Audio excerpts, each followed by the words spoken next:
শত্রুতা হিংসুকের হিংসুক থেকে, মানুষের ষড়যন্ত্র থেকে এবং দুশমনের হাত থেকে বাঁচার জন্য কোরআন পাকের একটি আয়াতের উপর 7 বার আমল করুন।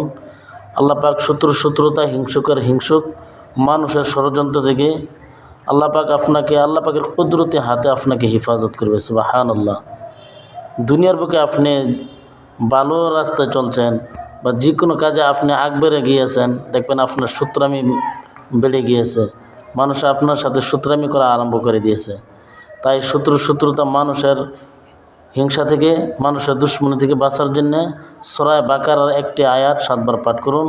আল্লাহ পাক শত্রুতা মানুষের হিংসা থেকে আপনাকে হেফাজত করবে। সেই আয়াতটি হলো আউযু বিল্লাহি আন আকুনা মিনাল জাহিলিন।